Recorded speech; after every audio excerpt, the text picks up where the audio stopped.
Buenos días, hermanos. Acabamos de cantar Gloria al Padre, nuestro Dios, Gloria al Hijo, el Salvador, Gloria al Santo Espíritu, Rey de Reyes, nadie hay como tú. Y es lo que vamos a seguir haciendo ahora, darle la gloria a nuestro Dios, la gloria al Padre, al Hijo y al Espíritu Santo. Y ahora lo vamos a hacer abriendo su palabra y escuchando qué es lo que Él tiene para decirnos en esta mañana y también disponiendo nuestro corazón para obedecer su palabra. Busqué en internet la siguiente pregunta: ¿qué te mueve a tomar tus decisiones?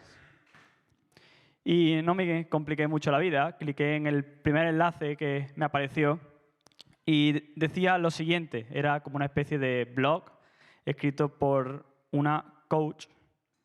Y decía, ¿cuántas veces te has encontrado haciendo cosas o tomando decisiones casi sin saber por qué? Y ella decía, hay 5 motivadores principales que pueden influir en todo lo que hagas. Dinero, libertad, estatus, dejar huella y desarrollar tus pasiones. Y es importante que sepas qué combinación tienes tú, cuáles son los más importantes para ti, porque eso puede determinar muchas de tus acciones y tus decisiones. Esto es lo que el mundo enseña. Y yo te quiero preguntar, ¿cuál es el motivo por el que estás aquí? ¿Por qué te has levantado esta mañana y has tomado la decisión de venir a esta reunión? ¿Por qué sales? ¿Por qué entras? ¿Por qué trabajas? ¿Por qué descansas? ¿Por qué juegas? En definitiva, ¿por qué vives? ¿Es por dinero? ¿Es por estatus? ¿Es dejar huella? Quizás no es ninguno de esos. Quizás es por placer. Quizás tomas tus decisiones buscando comodidad. O quizás tomas tus decisiones buscando salud. Y en esta mañana me gustaría que, a medida que reflexionamos acerca de una historia que se encuentra en el libro de Josué, Dios pueda confrontarnos mediante su Espíritu y podamos examinarnos y responder a estas preguntas con sinceridad delante de Dios.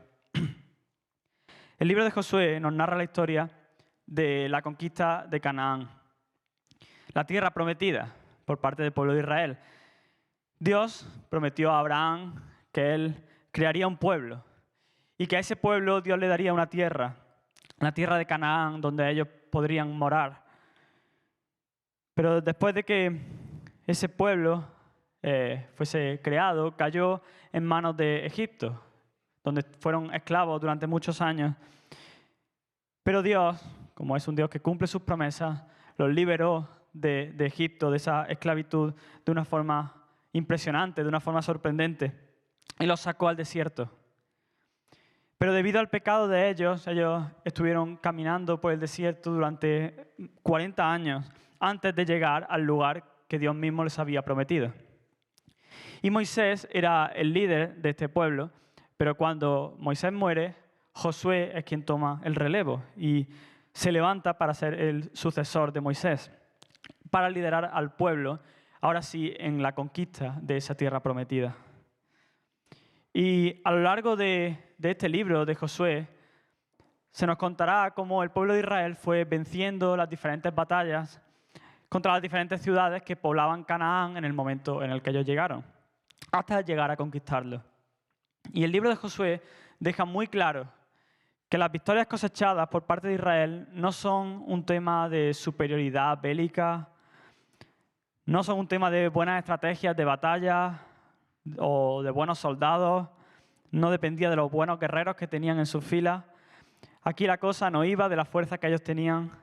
A lo largo de todo el libro queda muy claro que es Dios continuamente el que da la victoria a los suyos. Es Dios quien de manera sorprendente aparece una y otra vez en escena para derrotar a ciudades mucho más importantes que ellos, ejércitos numerosos. Y es lo mismo que también ocurre hoy en día con nuestras batallas diarias. Es Dios quien concede la victoria y es muy evidente porque cuando comparamos nuestra fuerza con la fuerza de nuestros enemigos, nos sería imposible vencer las batallas por nuestra propia fuerza, pero la victoria está en la fuerza que Dios tiene. Y una de las ciudades que ellos tenían que conquistar era Ai. Y vamos a leer el texto sobre el que quiero meditar en esta mañana. Se encuentra en Josué 7, versículos del 1 al 9.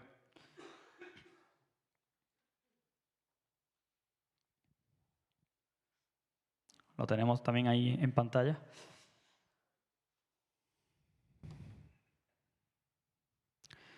Dice así la palabra del Señor. Pero los hijos de Israel cometieron una prevaricación en cuanto al anatema.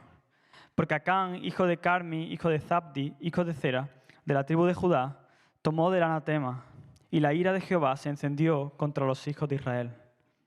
Después Josué envió hombres desde Jericó a Ai, que estaba junto a Bet-Aben, hacia el oriente de Betel, y les habló diciendo: subid y reconoced la tierra.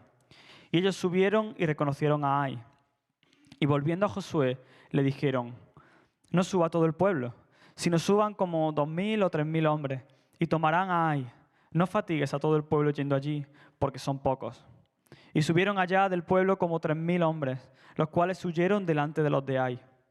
Y los de Ai mataron de ellos a unos 36 hombres, y los siguieron desde la puerta hasta Sebarim, y los derrotaron en la bajada. Por lo cual el corazón del pueblo desfalleció, y vino a ser como agua.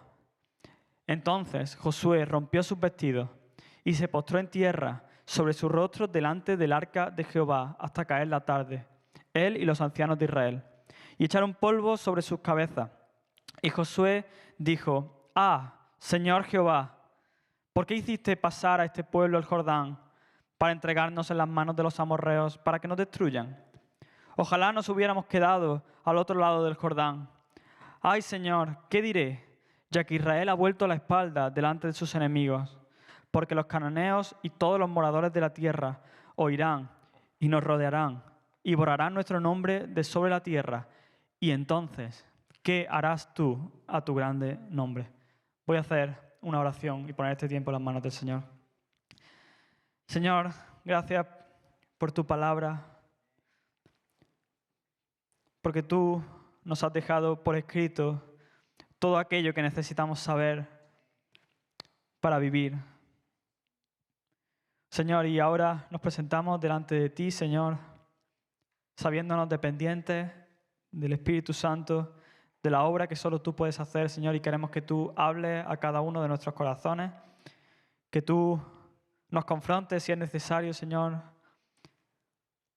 y que ponga en nosotros un corazón dispuesto a obedecer tu palabra, Señor. Háblanos, Señor, habla a tu pueblo en esta mañana, en el nombre de Jesús. Amén. Para poner en contexto esta historia, quiero explicar cómo llegaron hasta esta situación.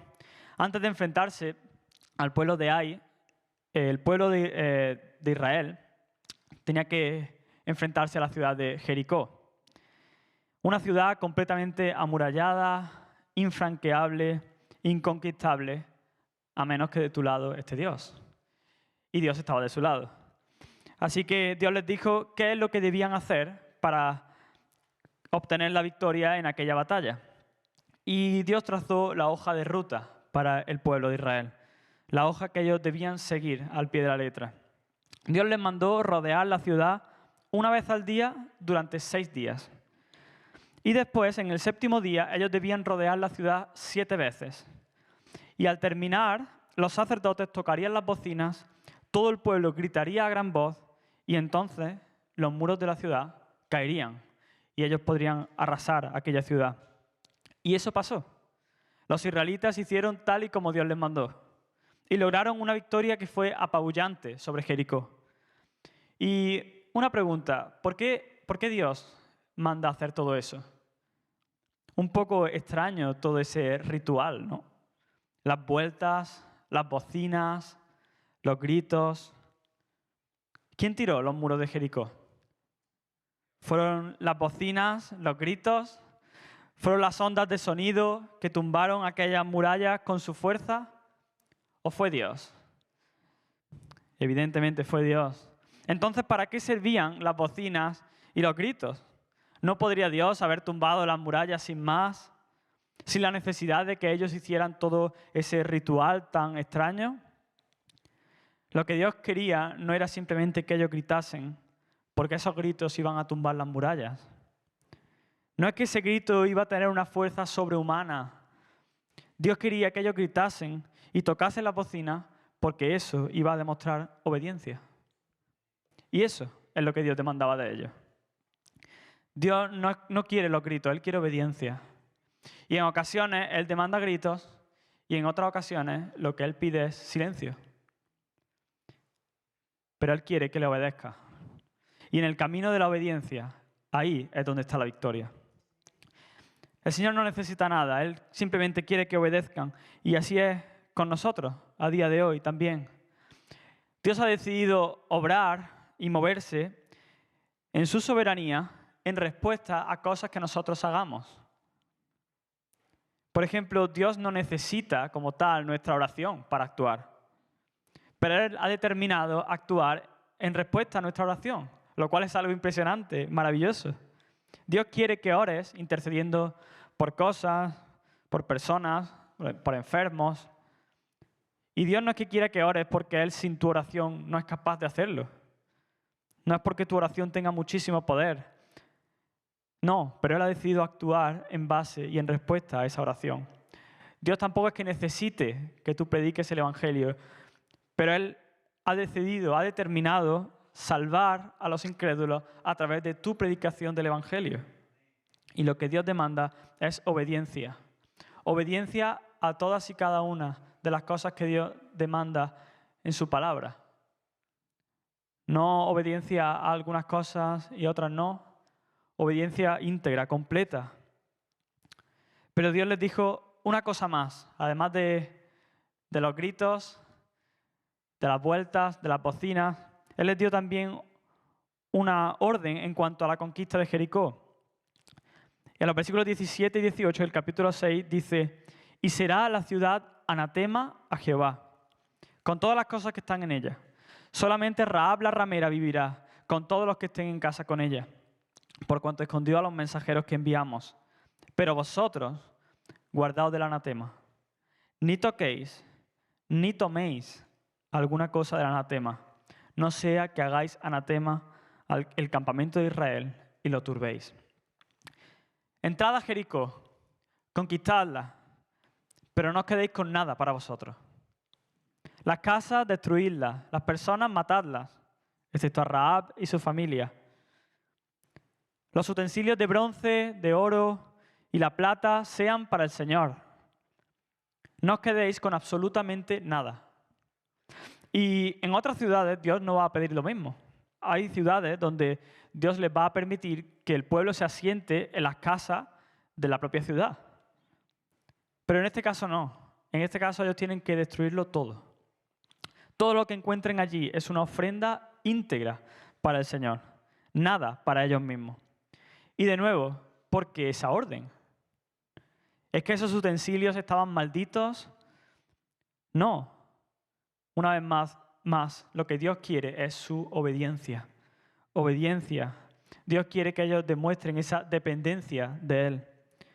¿Y qué es lo que pasó? Ya entrando en nuestro pasaje. Acán desobedeció a Dios y tomó del anatema y pecó de esa forma contra Dios. Y la ira de Dios se encendió contra los hijos de Israel. Y hubo consecuencias, porque el pecado siempre trae consecuencias. Y como fruto de ese pecado, el pueblo perdió una batalla que a priori era muy sencilla, era muy fácil. Los mismos soldados lo dijeron: no vayamos mucho, no nos fatiguemos. Esta ciudad es muy sencilla de conquistar. Una guerra que debían haber ganado contra una ciudad mucho más pequeña que la misma Jericó. ¿Pero por qué perdieron? Pues porque las cosas se hacen como Dios manda. Dios no es un amuleto que yo pueda usar para ganar la guerra. Dios es el Señor. Dios es el Señor. Él manda y yo obedezco. Me guste o no me guste lo que diga. Pero Señor, ¿cómo vas a pedirnos que destruyamos el anatema? Es nuestra oportunidad de hacernos ricos, de aumentar nuestra fuerza, de hacer que nuestros enemigos tiemblen. No. Aquí se hacen las cosas a la manera de Dios. Ellos habían salido victoriosos de Jericó porque habían obedecido las órdenes que Dios le había dado y habían salido derrotados en Ai porque habían desobedecido las órdenes de Dios. Tan sencillo como eso. ¿Y cuántas veces vivimos la vida así? Buscando atajos a lo que Dios ha dicho. Hay muchos mandamientos en la Biblia. Por poner un ejemplo, Dios dice, no os unáis en yugo desigual. Eso no es un consejo, es una orden. Dios nunca, en la Biblia no da consejos, Dios da órdenes. Y pensamos, no, porque de esta forma voy a conseguir que esta persona venga a la iglesia y se va a convertir. Y tratamos de buscar un camino alternativo a lo que Dios ha dicho. Hermano, si Dios ha dicho que no toques el anatema, entonces ni te acerques. Ni te acerques. No, es que solo quiero echarle un vistazo. No lo voy a coger. Que ni te acerques. Porque eres débil. Somos débiles. Y vas a acabar tocando lo que no debes tocar. Y vas a acabar tomando lo que no debes tomar. ¿Cuántas veces jugueteamos con el anatema? Y quizá vemos cosas en la tele que sabemos que no agradan a Dios. Y escuchamos música con un mensaje horrible. Y decimos, no, pero yo no voy a participar de eso. Yo simplemente lo quiero ver, así de lejos, ¿no? Y nos engañamos a nosotros mismos. Las cosas se hacen a la manera de Dios. Y si a mí me parece que hay otra manera mejor de hacerlo, me arrepiento, no discuto. No discuto con la Biblia. Con la palabra de Dios no se discute, se obedece. Dicen que los buenos entrenadores son aquellos que se dejan aconsejar por sus jugadores y que escuchan lo que tienen que decir y su opinión y muchas veces cambian tácticas y planteamientos en base a lo que los jugadores le dicen. Bueno, pues la vida cristiana no es así. Y quizá parece un poco radical, pero se nos ha colado esta mentalidad mundana y debemos erradicarla. Aquí se funciona a la manera de Dios. Y si Dios dice A, pues entonces es A. Y si Dios dice B, es B. Y no se discute con la Biblia. Juan 14:15 dice, si me amáis, guardad mis mandamientos. Mateo 7:21, no todo el que me dice Señor, Señor, entrará en el reino de los cielos, sino el que hace la voluntad de mi Padre que está en los cielos.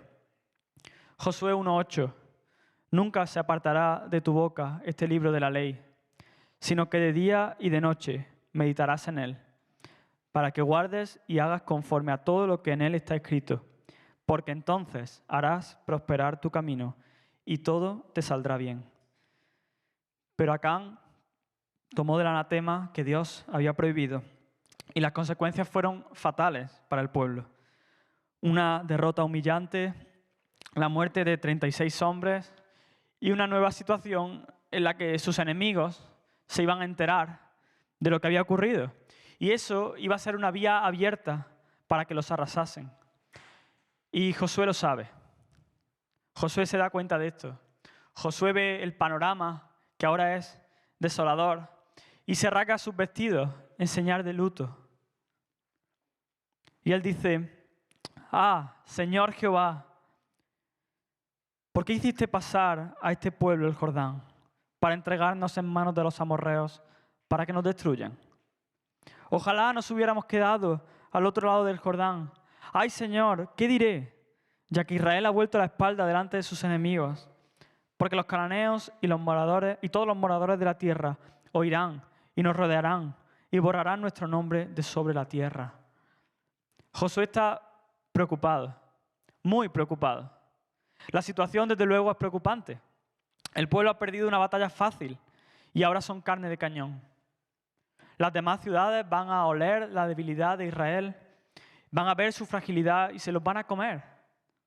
Los enemigos de Israel hasta ese momento tenían miedo del pueblo de Israel, porque Dios había estado de su lado y ellos habían escuchado y conocido acerca de las cosas que el Dios de ellos había hecho, cómo los liberó de la esclavitud de Egipto con las plagas, cómo después abrió el mar y lo partió en dos para que el pueblo pasase.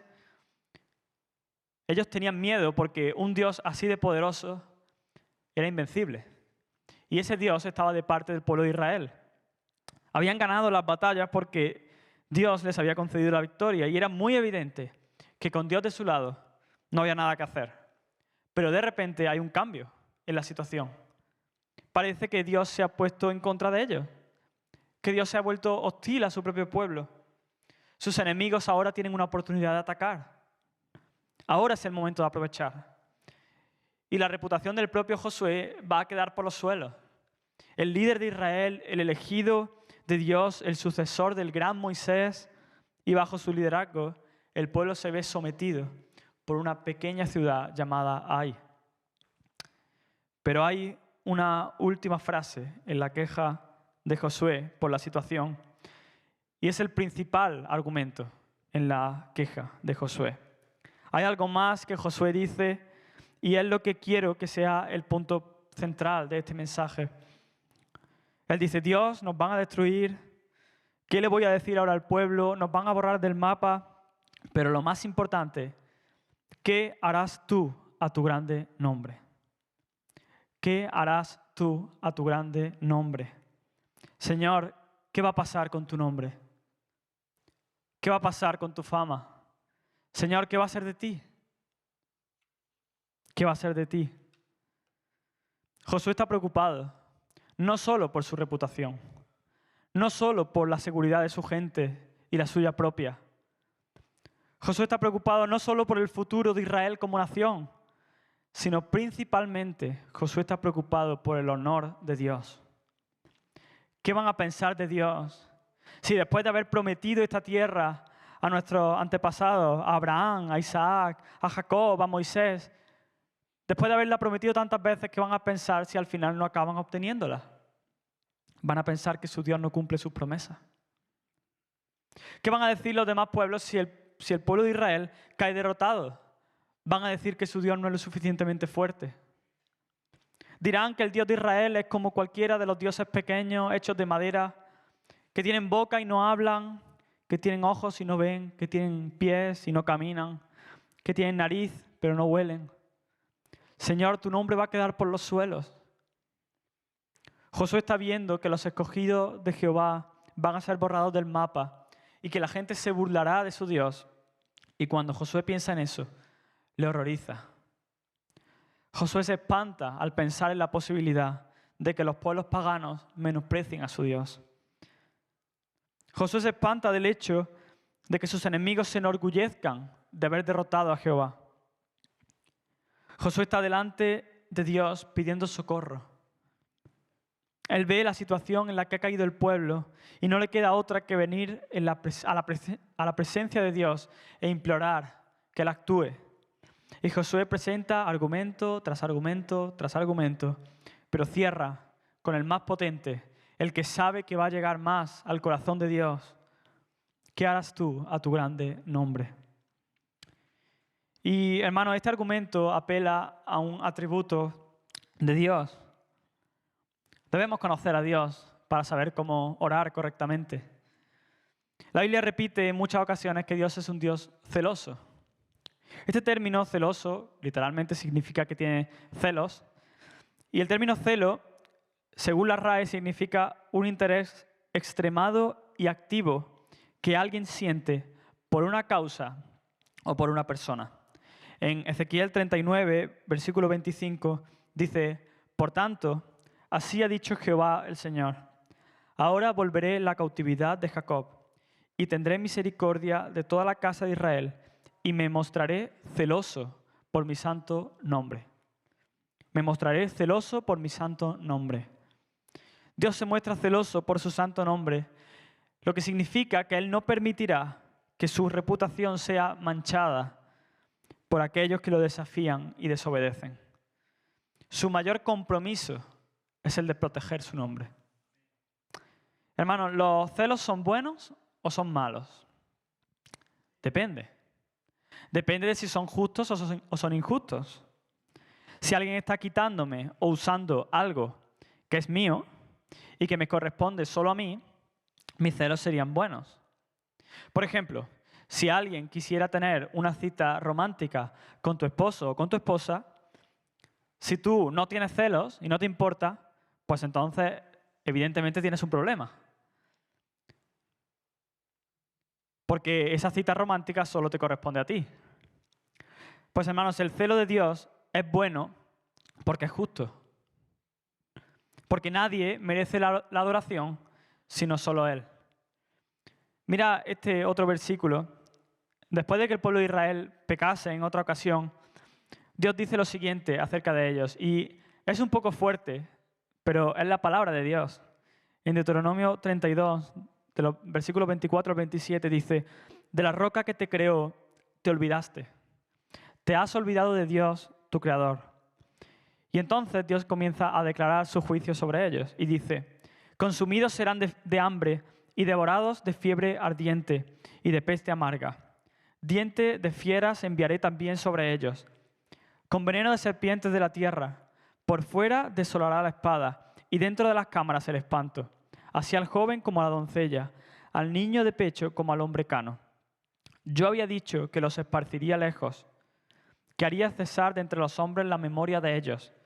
Pero mira lo que dice: de no haber temido la provocación del enemigo, no sea que se envanezcan sus adversarios, no sea que digan: nuestra mano poderosa ha hecho todo esto, y no Jehová. O sea que Dios, ante el menosprecio y el olvido por parte de su pueblo, Él dice: os voy a consumir.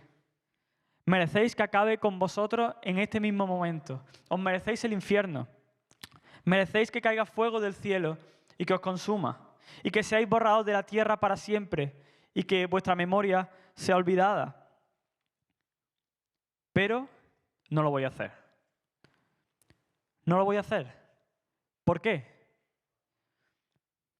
¿Porque os amo? Dios los ama, pero no dice eso el texto. Dice: porque mi nombre va a quedar manchado. Porque los enemigos se van a burlar de mí. Porque se van a envanecer. Porque van a decir: vaya Dios de pacotilla. Vaya Dios de mentira que tienen. Y por eso Dios no los fulmina. Por amor de su nombre. Ese es el principal motor de las acciones de Dios. Si yo a Dios le preguntase la pregunta que os he hecho al principio: ¿qué te mueve a actuar? ¿Por qué sales? ¿Por qué entras? ¿Por qué trabajas? ¿Por qué descansas? Si yo a Dios le preguntase: ¿por qué vives? La respuesta que Dios me daría a esa pregunta es fácil, con la Biblia en la mano. Él diría: por amor de mi nombre. Dios actúa, sí, por amor a sus hijos, por amor a ti, por amor a mí, pero por encima de eso, Dios actúa por amor de su nombre. Dios decide salvar a Israel en vez de castigarlo para salvaguardar su honor y su gloria. Dios se mueve por amor a mí, por amor a ti, pero el motor que impulsa ese amor por ti y por mí es el amor a sí mismo. Dios nos ama a ti y a mí en un sentido porque se ama a sí mismo. Y la forma en la que Dios más puede amarme a mí es amándose a sí mismo por encima de todo. En Isaías 48, versículo 9 dice: por amor de mi nombre diferiré mi ira, y para alabanza mía la reprimiré para no destruirte. En Ezequiel 20, el versículo 44 dice: y sabréis que yo soy Jehová cuando haga con vosotros, por amor de mi nombre, no según vuestros caminos malos, ni según vuestras perversas obras, oh casa de Israel, dice Jehová el Señor. Y sabréis que yo soy Jehová cuando haga con vosotros por amor de mi nombre. No dice: y sabréis que yo soy Jehová cuando os ame, sino cuando me ame. Salmo 23:3: confortará mi alma, me guiará por sendas de justicia, por amor de su nombre. Isaías 48:11: por mí, por amor de mí mismo lo haré, para que no sea mancillado mi nombre, y mi honra no la daré a otro. Hay muchísimos versículos en la Biblia que hablan de esto. Y podría estar aquí mucho rato hablando de tantos y tantos pasajes en los que Dios se muestra actuando por amor de su propio nombre. Y hermano, esto quizá nos podría parecer un poco egoísta. Quizá alguno esté pensando eso, vivir pensando en tu propia gloria, pero no lo es. No lo es, en primer lugar, porque es lo justo. Yo no estaría viviendo justamente y viviendo correctamente si primeramente pienso en mi propia gloria. ¿Y por qué? Porque no estaría caminando de acuerdo a la ley de Dios si lo primero que tengo en cuenta es cómo va a quedar mi reputación, cómo va a quedar mi nombre, qué van a pensar de mí. Eso no sería un caminar correcto. ¿Pero por qué? Porque yo no soy merecedor de esa posición. Yo no merezco ese trono que me estoy adjudicando. Mi lugar no es ese. Me estoy colocando en una posición que no me corresponde. Sin embargo, con Dios no pasa eso. Porque Dios sí es merecedor de esa posición. Él sí merece ese trono. Así que cuando Dios está mirando primeramente por el honor de su nombre, antes que por cualquier otra cosa, Él está siendo completamente justo, completamente santo, porque ese es el lugar que a Él le corresponde. Y por otro lado, cuando Dios busca la gloria para sí mismo, Él en realidad está amando, está dándose, porque el ser de Dios es trino, Padre, Hijo, Espíritu Santo. Por lo que cuando Dios busca su gloria, es el Padre buscando la gloria del Hijo, el Hijo buscando la gloria del Padre, y así continuamente. Por lo tanto, en esa búsqueda de gloria, lo que menos hay es egoísmo. Así que Josué está en una situación crítica, está en riesgo su reputación como líder, está en peligro su vida, lo pueden matar o hacer cosas peores. Está en peligro el futuro de Israel como nación, pero su preocupación más grande, en medio de todas esas preocupaciones, que también son reales, su preocupación más grande es qué van a pensar de mi Dios, qué va a pasar con el nombre de Dios, qué van a pensar de su nombre, se van a burlar de Dios.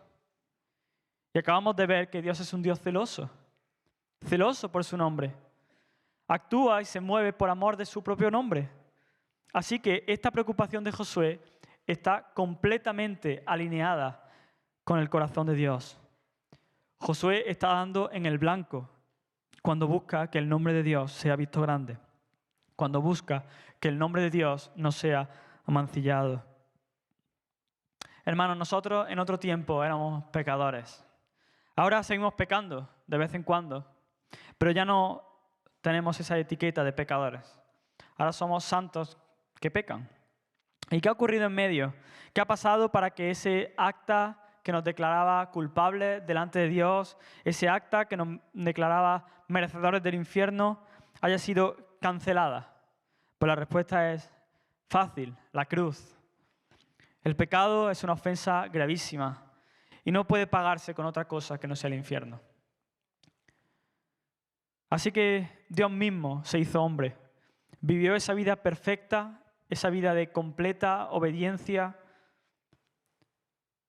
Jesús vivió bajo el mandato de su Padre de una forma perfecta. Él sí pensó primero en el nombre de Dios. Él sí tomaba todas y cada una de sus decisiones pensando en la gloria de Dios, en el nombre de su Padre. Y después de vivir esa vida perfecta, Él se ofreció como el Cordero sustituto en nuestro lugar. En la cruz Jesús fue tratado como si hubiese cometido todos y cada uno de los pecados que tú has cometido. ¿Para qué? Para que si tú hoy te arrepientes y crees en Él, puedas ser tratado como si hubieses vivido esa vida perfecta, esa obediencia que Él demanda. Para que si tú crees, Él pueda tratarte como debía tratar a su Hijo. ¿Y en qué nos convirtió Dios? Él te convirtió en su amigo íntimo, en su hermano, en su hijo. Él te convirtió en hijo de Dios. Te adoptó como su hijo. Y hermano, una característica principal, esencial, fundamental de un hijo de Dios es que ama lo que Dios ama y odia lo que Dios odia. Sus afectos se encuadran con los afectos de Dios. Y por cuanto soy hijo, por cuanto soy amigo íntimo, si Dios ama esto, yo lo amo también. Y si Dios odia lo otro, yo también lo odiaré. Yo aprecio lo que Dios aprecia. El que camina en relación íntima con Dios se apasiona por aquello que Dios se apasiona. Dios ama la santidad. Pues yo, por cuanto soy hijo de Dios, como amo a Dios, amo también la santidad. Eso funciona así. El Hijo de Dios ama lo que su Padre ama. Supongo que te habrá pasado más de una vez lo que te voy a contar a continuación. Quizás hay algo por lo que no sientes ningún tipo de devoción. Puede ser el cine, el teatro, puede ser el fútbol. Imaginemos el fútbol. Y a ti toda tu vida te ha dado exactamente igual. O sea, no te ha podido importar menos el fútbol.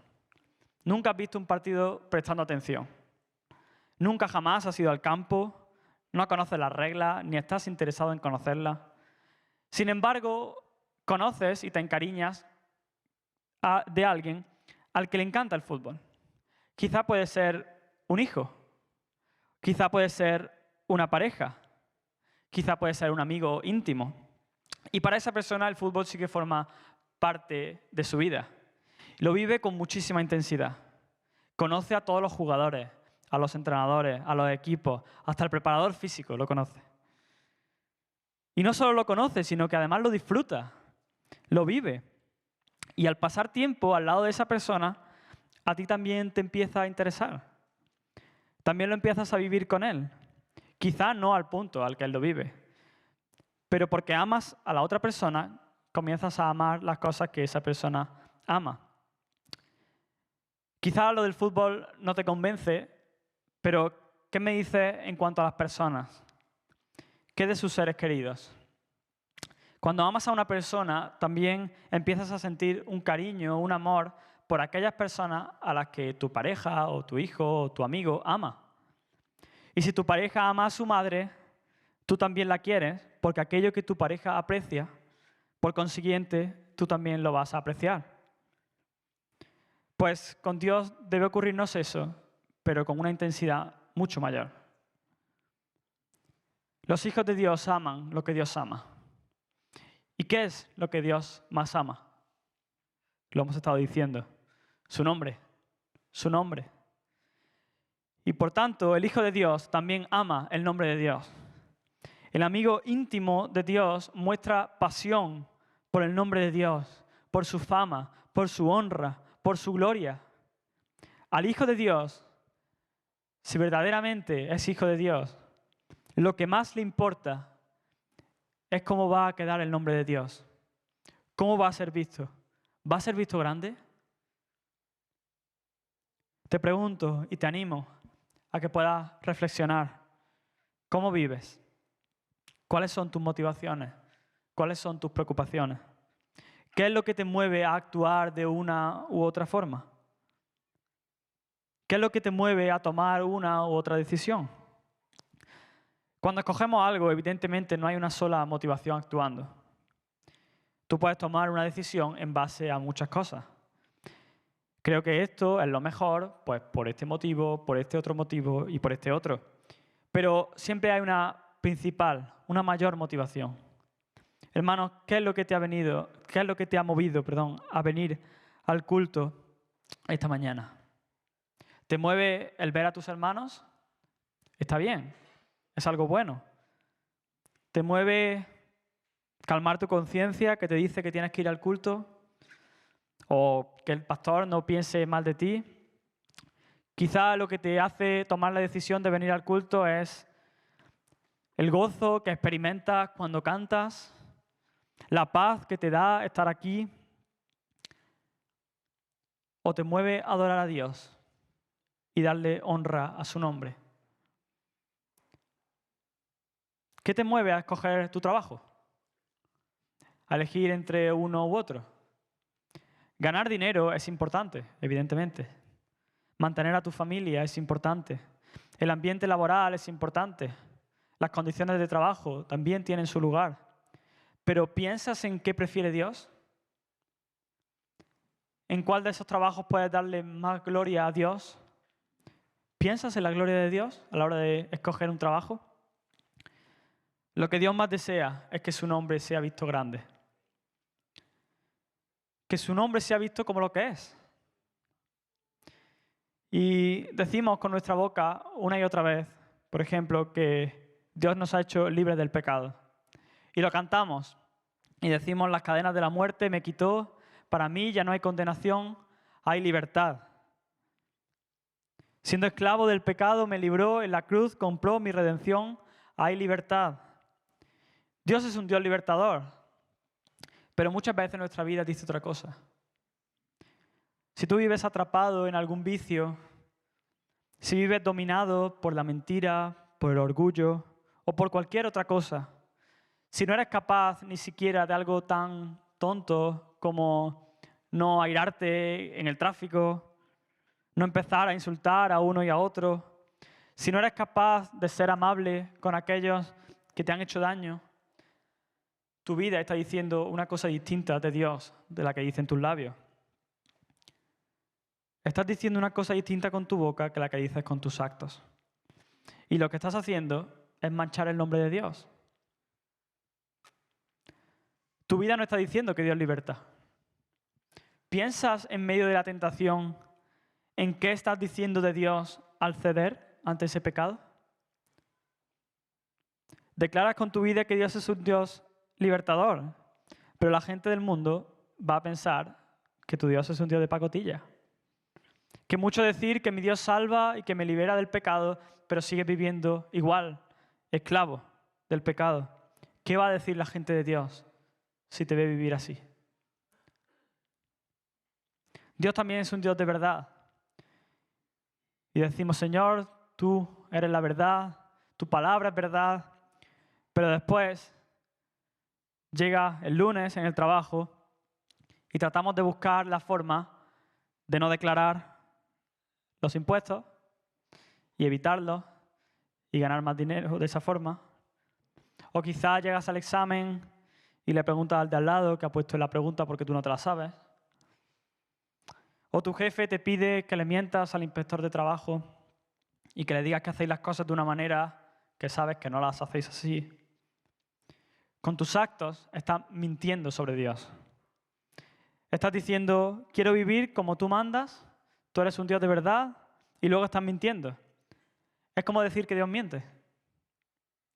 ¿Piensas en qué van a pensar de Dios cuando te vean hacer eso? Cuando se enteren de que tú, un cristiano, estás mintiendo. Y alguien podría decir: es que a mí lo que los demás piensen de Dios no me importa, solo me importa lo que yo pienso de Dios. Pues a Dios sí le importa lo que los demás piensen de Él. A Dios sí. Él es celoso por su nombre. No te olvides de eso. Él es celoso. A Él le importa lo que piensen de Él.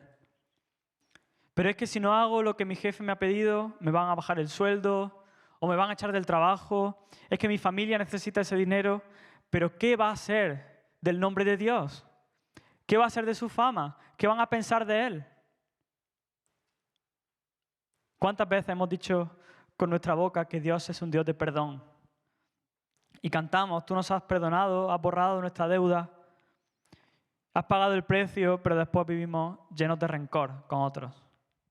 Y no queremos perdonar, y guardamos resentimiento, y miramos mal, y queremos que la otra persona pague.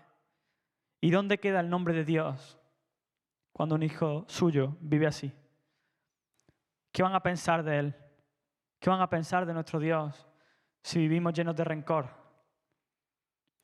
Y no siempre tiene que ser en situaciones pecaminosas. No solo se trata de no manchar el nombre de Dios y su reputación con mis pecados. También se debe pensar en el nombre de Dios en el resto de situaciones. Por ejemplo, en el sufrimiento.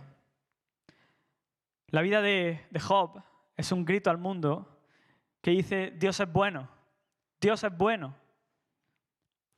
Aún en el dolor, aún en el sufrimiento, Él es bueno. Eso es pensar en el nombre de Dios. Ahí tienes a un hombre que piensa en el nombre de Dios.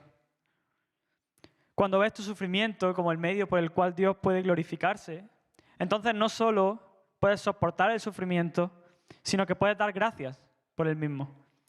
Porque sabes que de esa forma Dios va a engrandecer su nombre. Y eso es tu mayor deseo. Es tu mayor anhelo, es lo que te hace feliz, que Dios sea visto grande.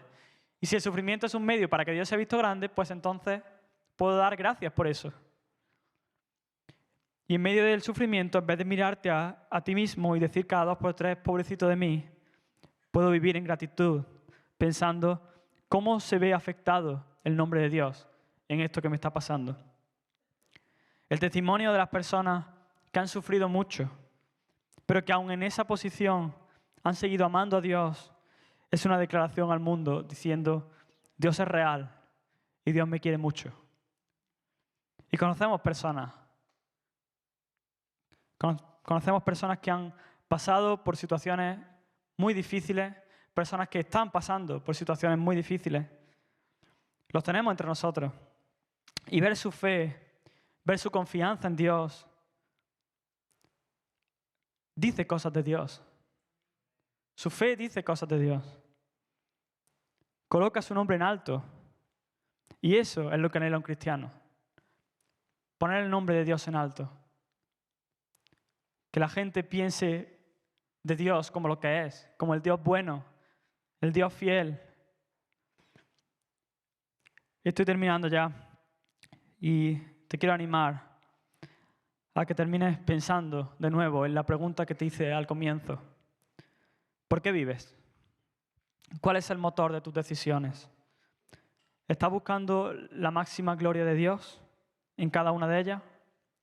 ¿Buscas su fama? Bueno, si no es así, estás viviendo pecaminosamente. Estás viviendo en pecado. Pero la buena noticia es que hay perdón. Hay perdón. Porque Cristo vivió la vida perfecta, pero murió como si hubiese vivido de esta forma que hemos hablado, buscando otra cosa diferente, no buscando la gloria de Dios en primer lugar. Él fue tratado así, como si hubiese vivido nuestra vida, para que si hoy tú te arrepientes delante de Dios y le confiesas tu pecado y le dices, Señor, hasta aquí he estado viviendo, pensando solo en mí, pero me arrepiento, entonces Él puede perdonarte.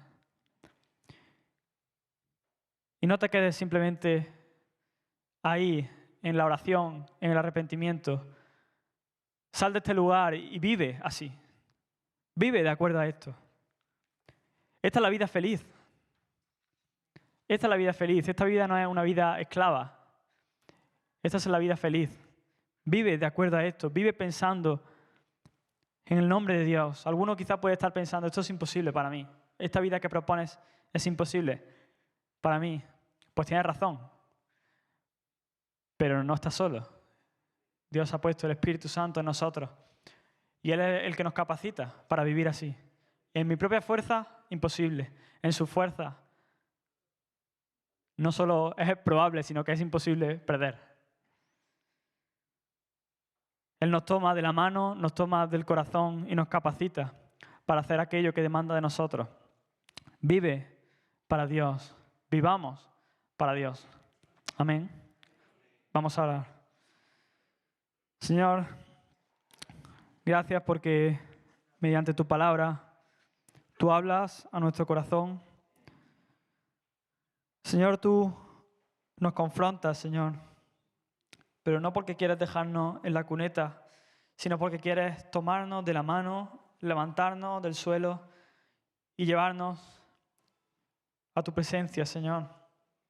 Llevarnos por el camino de la vida de verdad, de la vida buena, Señor, de la vida feliz.